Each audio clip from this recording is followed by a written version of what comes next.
Magandang araw po sa lahat. Welcome po sa Buhay Amerika with Ate D.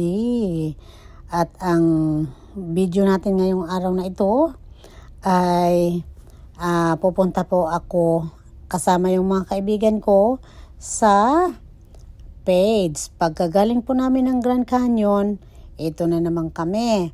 Papunta kami ng Page kasi pupunta kami bukas sa Antelope Canyon. So, nasa daanak po kami. Medyo late ng konti ang aming pagbiyahe. Pero, ayan, malapit na po kami doon sa aming hotel. Mga siguro 2 oras pa po ang biyahe. Ako po yung nagdadrive.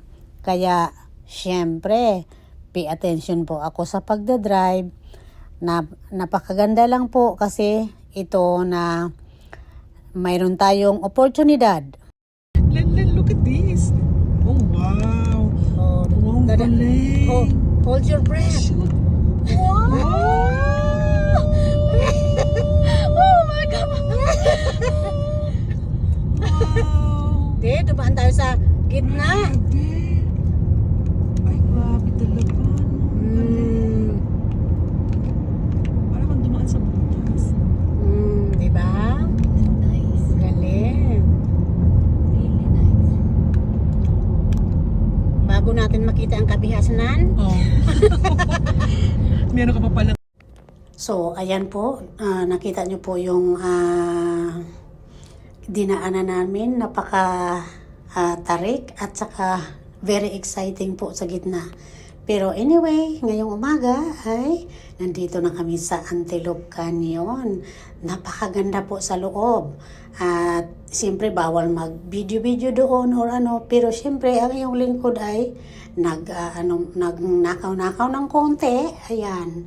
So pagkatapos namin doon sa canyon, ito kami sa dumaan kami dito sa itong napakagandang lugar.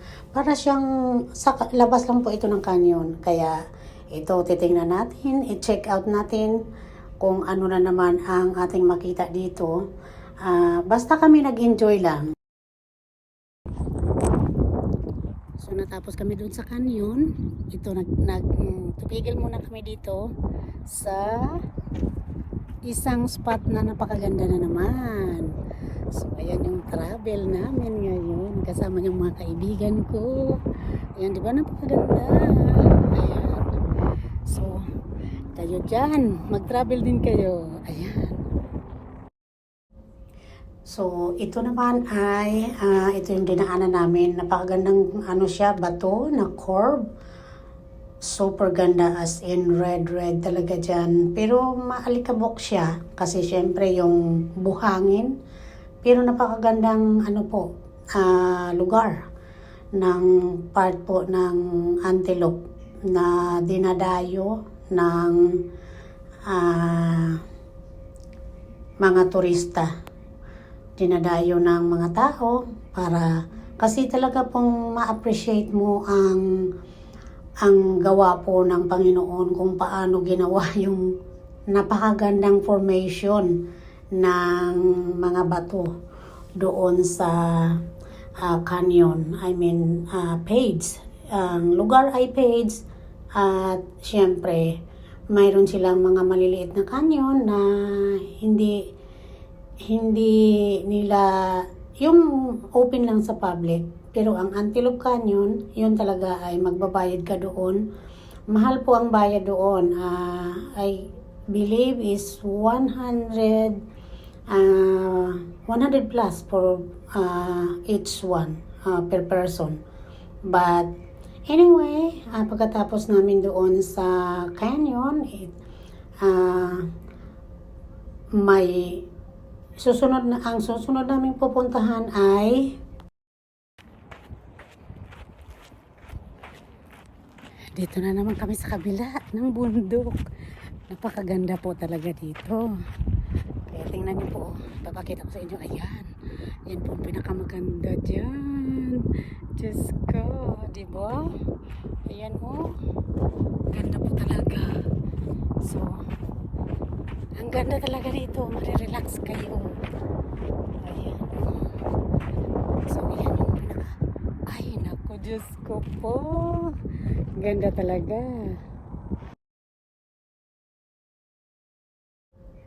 Ito na kami. Pupunta na kami sa Horseshoe Bend.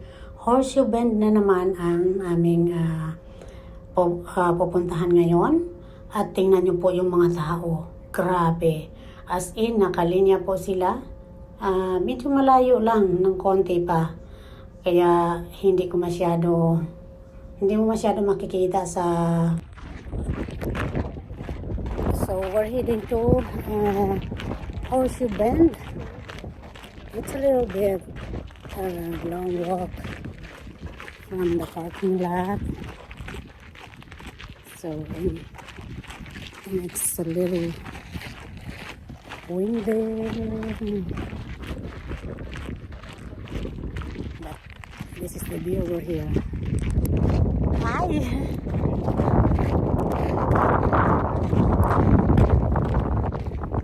This is the view over here. Horseshoe Bend.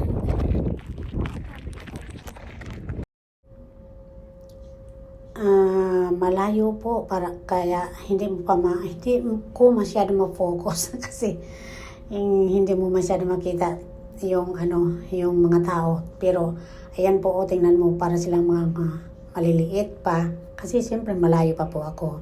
Ayan. Pero napakaganda po ng feeling. Nilakad namin yon siguro mga 2 miles or wala pa, or less than 2 miles. Ayan, nilakad namin papunta talaga doon sa pero yung mga madaanan namin, ito yung mga view. Ayan. Ayan, di ba, na napakaganda. So, I'm very thankful that I have opportunity to see all this wonder of Arizona. Napakaganda po. Ayan. So, kung nagustuhan niyo pong video, i-press lang po ang like at i-share niyo po ang video ko sa inyong mga kaibigan. Ayan, talaga pong nag-enjoy. Ang dami ko pong na-meet dito ng mga Pilipino. Galing po sila ng ibang bansa, Hong Kong, magpamilya po yata sila or magkaibigan. Basta isang tropa sila, napakarami nila.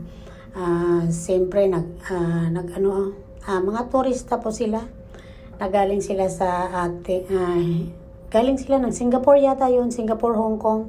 Ayan, mga OFW sila doon. Tapos, nag-cross sila dito para lang makita ang beauty ng Arizona.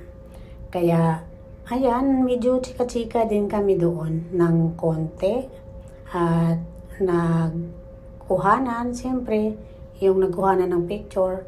Tapos, pagkatapos namin doon sa, Horseshoe Bend, ito naman, Grand View. Ito, napakaganda din po ng lugar na ito.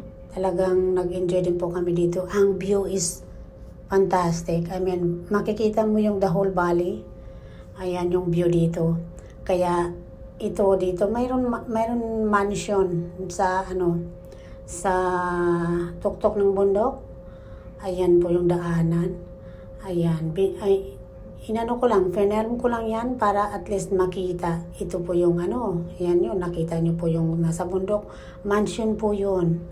Talagang, so ito yung makikita mo kung nakatayo ka dun sa gitna. Ang makita mo yung Dahol Valley. At saka ito, Colorado River.